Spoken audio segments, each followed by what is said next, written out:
Apa kabar saudara-saudara semua? Assalamualaikum warahmatullahi wabarakatuh. Bertemu lagi dengan saya Yanus Setiawan. Kita akan mengisi kegiatan kita hari ini dengan mengikuti pembelajaran secara virtual melalui media jaringan dengan materi bentuk dan kedaulatan menurut Undang-Undang Dasar 1945. Materi ini cukup penting buat kita pelajari karena menjadi bagian dari satu desain kompetensi yang menjadi prasyarat dengan satu pokok bahasan yang diharapkan nantinya adalah saudara-saudara memahami makna kedaulatan, saudara-saudara juga memahami bentuk negara dan susunan negara, kemudian saudara-saudara juga memahami sistem pemerintahan negara Republik Indonesia, tentu saja menurut Undang-Undang Dasar Negara Republik Indonesia tahun 1945. Nah, saudara-saudara, dalam konteks kedaulatan, tentu saja kita menyerap beberapa kata asing, misalnya dari bahasa Latin, supremus, bahasa Inggrisnya sovereignty, kemudian bahasa Italia dia menyebutnya dengan sovranità, yang berarti adalah sesuatu yang tertinggi. Kedaulatan dalam bahasa Arab juga bisa disebut dengan daulah, yang artinya dia adalah kekuasaan. Daulat itu artinya kekuasaan. Nah, kedaulatan dari berbagai bahasa itu dapat diartikan sebagai sebuah wewenang dari satu kesatuan politik, satu kesatuan yang memiliki kegunaan, punya tujuan. Apa pendapat para ahli tentang itu? Kita lihat misalnya pendapatnya Jack H. Nagel. Dikatakan kedaulatan adalah konsep mengenai kekuasaan yang tertinggi dari suatu negara. Yang kedaulatan itu menurut Jack H. Nagel mempunyai dua arti yang paling penting. Yang pertama dia lingkup kekuasaannya, yang kedua jangkauan kekuasaannya. Jadi lingkupnya dan jangkauannya. Jadi lingkup ya seginilah ya, kalau jangkauan besar. Nah, lingkup kedaulatan itu mencakup aktivitas-aktivitas, kegiatan-kegiatan dalam fungsi menjalankan kedaulatan. Sedangkan jangkauan kedaulatan itu berkaitan dengan objek-objek, subjek, kemudian siapa saja yang berhubungan dengan kekuasaan, khususnya pemegang kekuasaan. Nah, inilah yang menjadi poin utamanya. Jadi pendapat ini kemudian juga diteruskan pandangannya salah satunya oleh John Bodin, yang menyatakan bahwa kedaulatan itu punya tiga sifat pokok. Dia pertama absolut, artinya dia tidak berkurang sedikit pun, kemudian tidak terbatas, dan tertinggi, dia absolut. Nah, kemudian dia indivisible, atau tidak terbagi.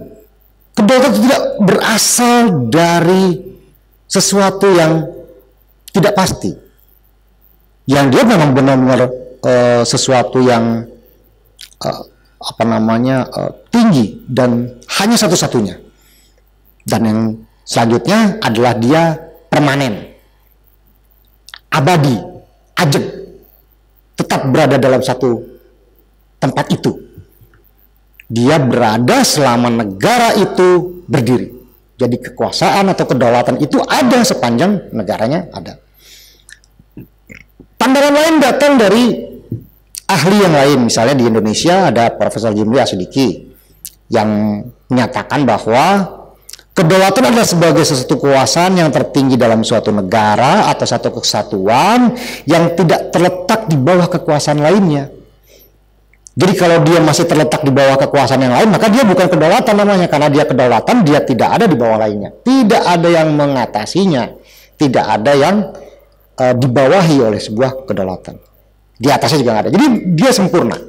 Nah, ini tentu saja ada rujukannya, salah satunya Kusnardi dan Hermeli Ibrahim, atau Muhammad Kusnardi dan Hermeli Ibrahim, yang menyatakan bahwa rakyatlah kalau di Indonesia sebagai pemilik dan pemegang kekuasaan tertinggi dalam suatu negara.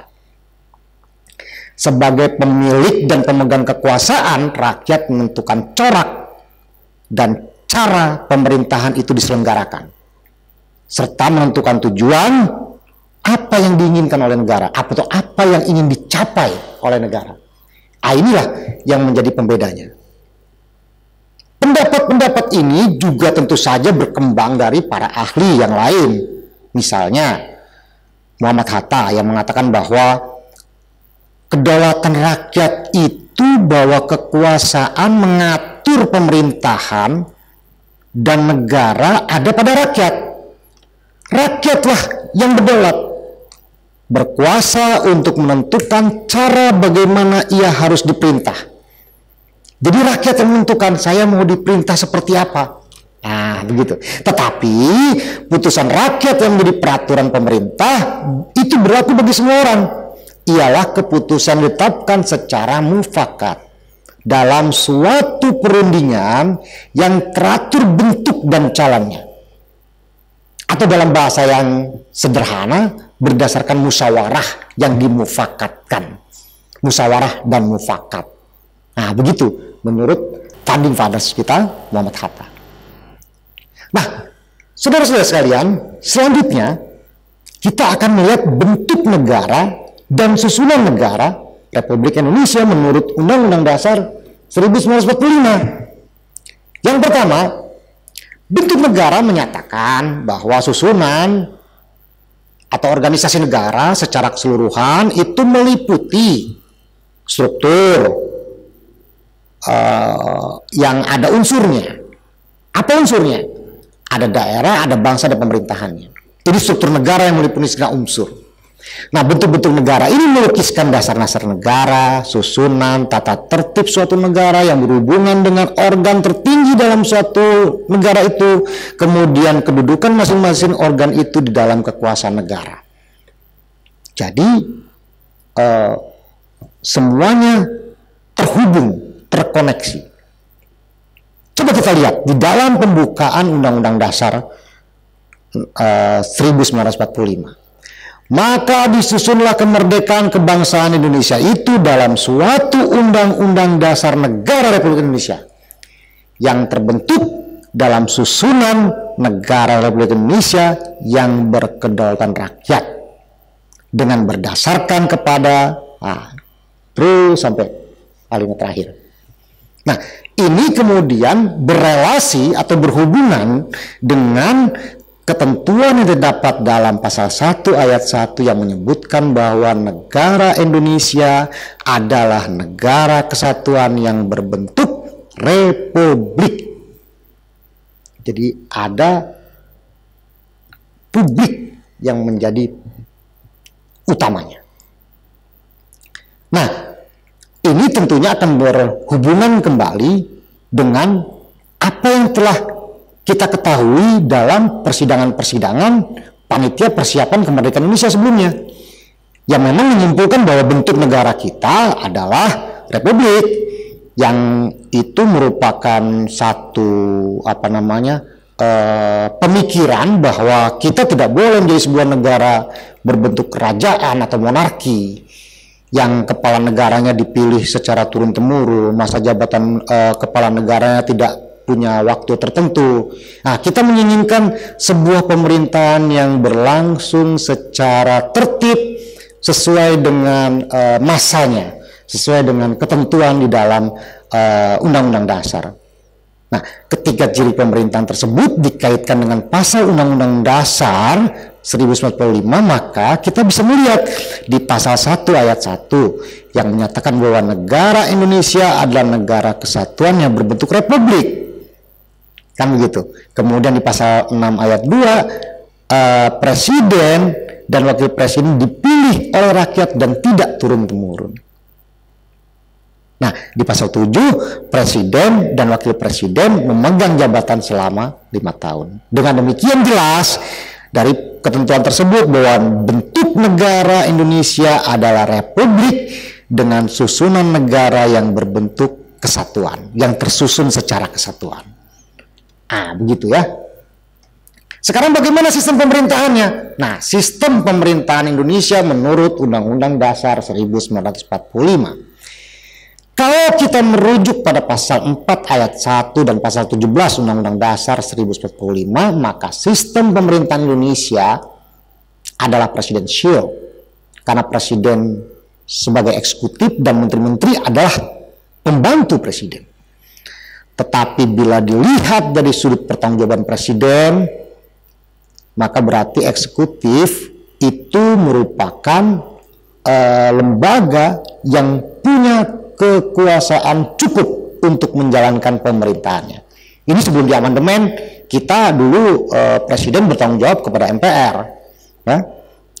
Tapi setelah amandemen nggak ada lagi. Sebelum amandemen Undang-Undang Dasar 45 itu kita mungkin masih agak kuasi presidensial. Kenapa? Karena presiden harus memberikan pertanggungjawaban kepada MPR.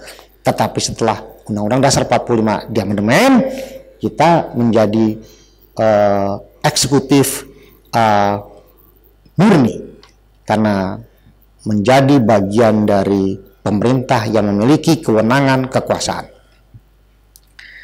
Saudara-saudara, kemudian sistem pemerintahan dalam konstruksi pembagian kekuasaan. Tentu saja ada ajaran yang sering kali kita kenal tentang pemisahan kekuasaan, trias politika. Ada beberapa ahli, salah satunya Montesquieu, yang mengatakan bahwa kekuasaan itu terbagi-bagi. Nah, ini diterjemahkan di dalam Undang-Undang Dasar 1945. Kalau kita lihat, Undang-Undang 1945 itu tidak membagi dan membatasi secara tajam setiap kekuasaan. Yang itu harus dilakukan pada satu organ atau badan tertentu, tidak boleh saling campur tangan. Undang-Undang Dasar 45 juga tidak membatasi kekuasaan itu dibagi atas 3 bagian saja, atau hanya eksekutif, legislatif, yudikatif, tapi juga ada beberapa organ negara lainnya. Jadi pembagian kekuasaan dilakukan tidak hanya organ saja. 3 organ utama itu ada, tetapi ada organ yang lainnya. Nah, Undang-Undang Dasar 1945 juga tidak membagi habis kekuasaan rakyat yang dilakukan oleh MPR. Pasal 1 ayat 2 itu kepada lembaga-lembaga lainnya. Itu yang jadi kata kuncinya. Kita bisa dalami lagi nanti lebih dalam materi selanjutnya. Misalnya kita membaca Undang-Undang Dasar 45 itu ada 4 kekuasaan dengan 7 lembaga negara utama yang sebagai berada pada area eksekutif, legislatif, yudikatif, tapi juga ada yang eksaminatif seperti Badan Pemeriksa Keuangan, ada yang di area yudisial, yudikatif, Mahkamah Agung, Mahkamah Konstitusi, Mahkamah yang berhubungan dengan etik konstitusional, yudisial, Komisi Yudisial misalnya, kemudian kekuasaan pemerintahan negara, baik eksekutif dengan presiden dan wakil presiden serta pembantu-pembantunya, Dewan Perwakilan Daerah, dan Dewan Perwakilan Rakyat. Nah, ini semua adalah lembaga-lembaga negara yang dicantumkan kekuasaannya melalui Undang-Undang Dasar 1945. Saudara-saudara, jika ada lembaga-lembaga negara yang tidak diatur oleh Undang-Undang Dasar 1945, maka lembaga-lembaga tersebut adalah lembaga atau organisasi pemerintahan yang merupakan bagian dari lembaga-lembaga administrasi kenegaraan. Misalnya pemerintah daerah, pemerintahan desa, dan yang lain-lain, lembaga-lembaga yang memberikan dukungan terhadap bekerjanya lembaga negara yang utama yang disebutkan dalam Undang-Undang Dasar 1945. Bagaimana setelah amandemen Undang-Undang Dasar 45? Kita tahu misalnya sistem pemerintahan Indonesia pasca amandemen Undang-Undang 45 itu mengalami beberapa kali katakanlah penyesuaian-penyesuaian. Mulai dari 18 Agustus sampai 27 Desember 1999, periode 5 Juli 59 sampai dengan sekarang keberlakuan Undang-Undang Dasar 45 pada kurun waktu yang kedua sampai dengan 12 Maret 1997, kemudian juga 21 Maret 1998 sampai dengan sekarang itu berbeda juga. Dan sekarang kita menjadi sebuah lembaga negara dengan mempergunakan Undang-Undang Dasar Negara Republik Indonesia tahun 1945 yang telah diamandemen. Ini terkait dengan konsepsi negara hukum yang ada di dalam Undang-Undang Dasar 1945 pasca amandemen.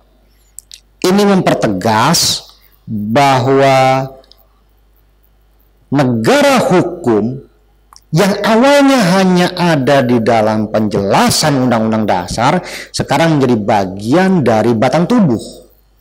Artinya dia tadinya hanya penjelasan yang merupakan pandangan, tidak bagian yang melekat, karena Undang-Undang Dasar kita terdiri dari pembukaan dan materi muatan.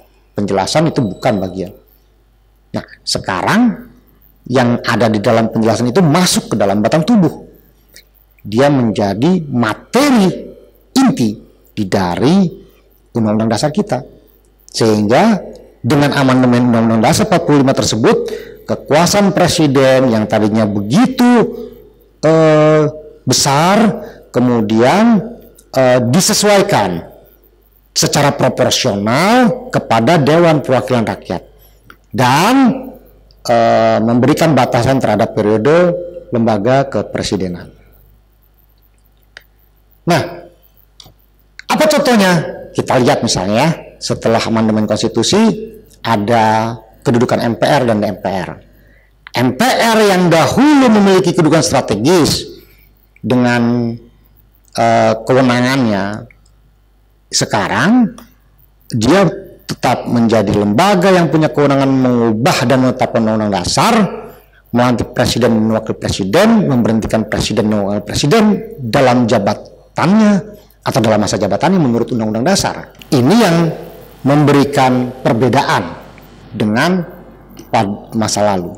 Yang ini akan memberikan kita pelajaran tentang berubahnya kedudukan sebuah lembaga negara karena perubahan Undang-Undang Dasar. Saudara sekalian, pada bagian akhir dari pertemuan kita, tentu saja kita butuh satu upaya untuk mengevaluasi apakah saudara-saudara cukup menyimak dan memahami materi yang telah diuraikan sebagaimana dipaparkan terdahulu tadi. Coba kita tanyakan. Silahkan dijawab. Apa yang dimaksud dengan kedaulatan? Yang kedua, coba diuraikan bentuk negara dan susunan negara Republik Indonesia menurut Undang-Undang Dasar 1945. Dan yang ketiga, bagaimana sistem pemerintahan Indonesia sebelum dan sesudah amandemen Undang-Undang Dasar Negara Republik Indonesia tahun 1945. Nah, saudara-saudara sekalian, saya kira sampai di sini dulu perjumpaan kita pada pertemuan pembelajaran kali ini. Mudah-mudahan saudara-saudara mendapatkan manfaat, pengetahuan, dan bisa dijadikan sebagai bahan untuk menstimulasi pembelajaran secara mandiri di tempat saudara-saudara masing-masing. Tentu saja saya menyarankan saudara-saudara untuk mempergunakan literatur dan bahan-bahan buku serta pengetahuan yang relevan dengan materi yang disajikan pada pertemuan kita kali ini. Semoga bermanfaat. Mudah-mudahan kita semua selalu dalam keadaan sehat, jaga terus protokol kesehatan, tetap memberikan yang terbaik untuk aktivitas kita sehari-hari. Selamat bertemu kembali pada pertemuan yang akan datang. Terima kasih atas perhatiannya. Billahi taufiq wal hidayah. Assalamualaikum warahmatullahi wabarakatuh. Terima kasih.